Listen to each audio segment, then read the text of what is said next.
Hello there. Hey, this is my old inner fender liner that I pulled out, and actually I'll show you how I did that. But it's a couple weeks after I filmed the first one, and I can see the leaves are falling now. It's October 19th. And I thought that I would let you know before you start this job, the thing you got to do is get the clips. You know, unless you're really good and you can get the clips out without breaking them, but every one of mine I broke. Okay, so let me just show you. Right here, this is 1, 2, 3. It's going in here. 1, 2, 3 clips in there. And they're squarish, look like this. Here's 3 clips like that, okay? And I actually ordered these on Amazon, so I'll put the link in there or a picture of where it came from. They work fine, they fit in perfectly, they're exactly what I needed, okay? So that worked good. Now some people put in the comments on Amazon that the clips were not as pliable as the OEM ones and these were brittle, but hey, I don't intend to take these things out again. Okay? Second thing you need is you're gonna need 4 clips that look like this, all right? And they go on this inner fender liner. One goes right here, one goes right here, one goes right there, and the other one, well, mine's all broken up, but underneath here, when you get this nice square part, there's one that goes up underneath, and it engages just perfectly. Now, when I pulled this off, this one came off and it actually broke. These 2 weren't even there, and this one was gone, obviously. So you need those, and I can tell you, this is the I went to the Toyota dealer, you know, Priority Toyota, and they gave me, I bought 4 clips there. Unfortunately, they're a little bit expensive, you know, $3.25 a clip. So as I was doing this job, I noticed that there was a lot of these kind of clips underneath the car, on the splash guard and such. So what I did was I just went on eBay and I ordered a pack of 12, and I'll put the guy that I ordered them from, and it came in fine. Now there was a problem I had. I originally ordered some clips that supposedly, it was like one of these variety packs. They have 6 different types of clips, and supposedly this one fit this car, but it didn't. You have to have one that is just nice and skinny like this. I don't know if that's 7 or 8 millimeters, whatever it is, but it's got to go in straight, and then when this pushes in, whoop, it pops it out like that, okay? So if you don't have it so that it goes straight in that hole, it ain't gonna go in a hole very well. All right, the other type of fastener you need, there's going to be 4 10 millimeter screws that actually have a Phillips on the 10 millimeter head, but one goes right here, then one is going to go under here right there, and then 2 are going to be underneath here on this side. Okay, so you need 3 squarish ones, 4 of the little pop-in pin pushes, and you shouldn't have any problem with the getting the 10 millimeter ones out. They just come out, they unscrew and come right out. Go back in.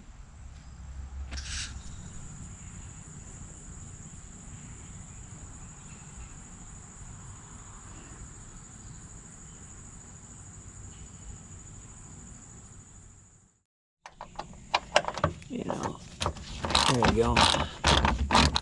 That's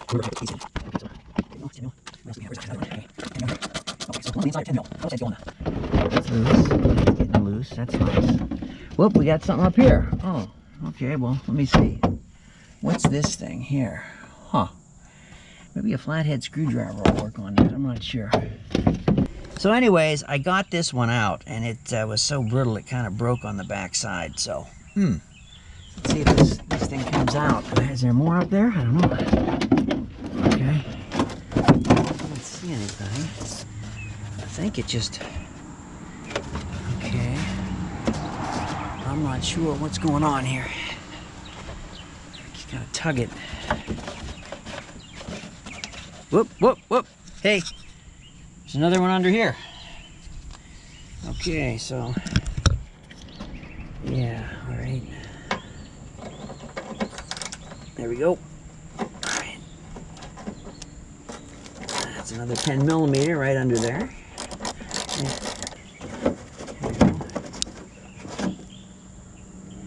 Okay. Okay, so these.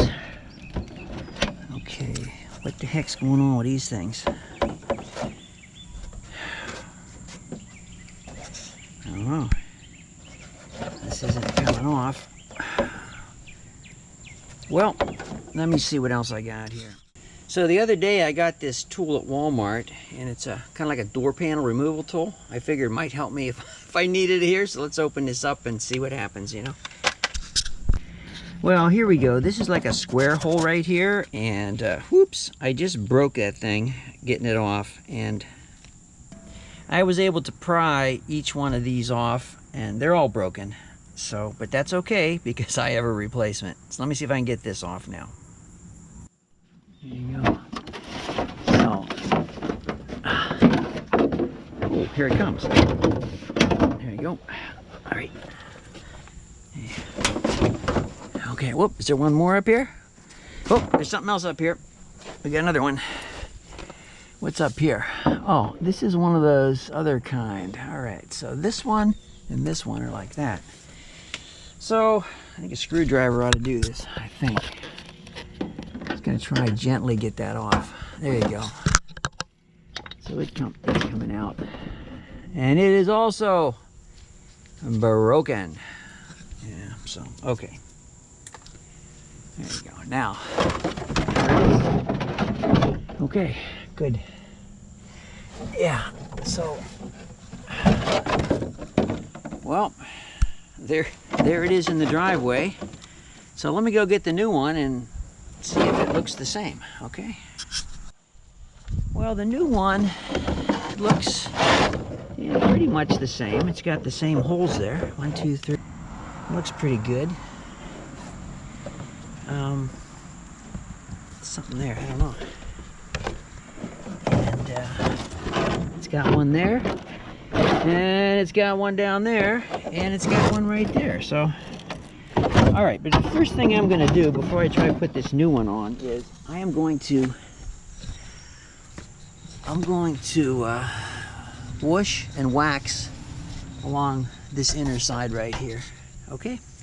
Hey, my neighbor came out. You can probably hear him cutting the grass in the background. Well, here's what's behind the inner fender. We got that light, and there's a electrical connector right there, and there's just some stuff. Actually, looks like this inner liner has really kept the Camry very clean here underneath it.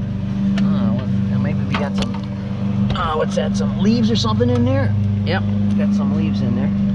And anyways, I washed and I waxed this right here. I washed and I waxed it, so this should be protected when I put this back on.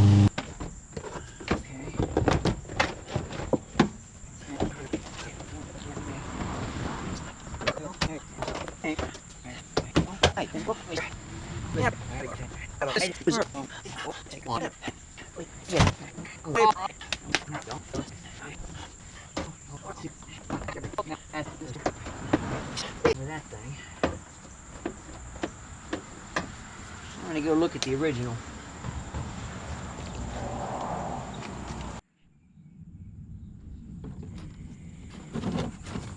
Okay, so here's what I mean by the little cutouts missing. This is a new one. This is the original. And unless you've got this little notch right here, it's not gonna fit right. So I'm going to take my cutter here, okay, and just make this little notch in here.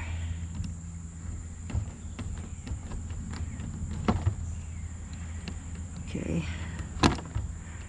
all right, so yeah, okay. Wait, don't do that, Paul.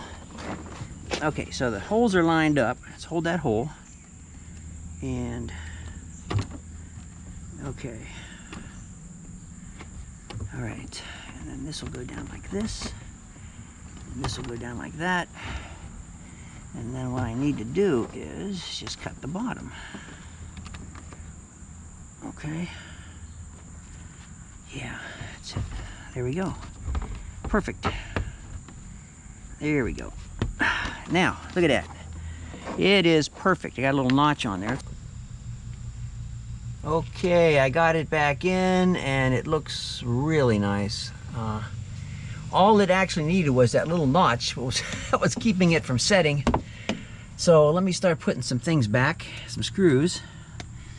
Let's do the Phillips head, or the 10 millimeters first. And what I did was also, I kind of got this like little bit of oil and I coated them so that they won't rust or something. But anyways, what we can do is, it's a square and it goes into the square hole, fits like a champ.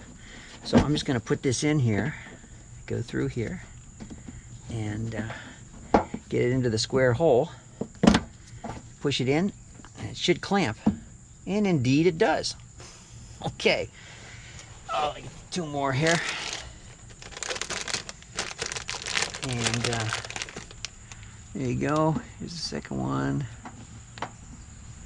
Okay. Yeah. Okay. There we go. Square. Push it in. Fits right in there. And let me get the third one here on the bottom. So I have to take this off again. I got a whole baggie full of these things that I can, there you go. All right, so that's nice and tight. And let me see, we're gonna go underneath here. I think the other screw is like, where is that thing? Yeah, I found the hole here for the screw, and we'll just tighten it up. Nice. There we go, perfect. It's nice and tight. Well, I'll just leave it a little bit loose to get all the rest of the stuff in here. Just to let you know, I made an initial mistake putting this thing on. This thing here goes actually inside. And I looked on the other side, and that makes sense because the wind can go this way. Because I was looking at it and I said, you know, if it's on underneath, the wind and mud and everything can get behind the inner fender liner. So you got to put it in like that. Let me secure it again.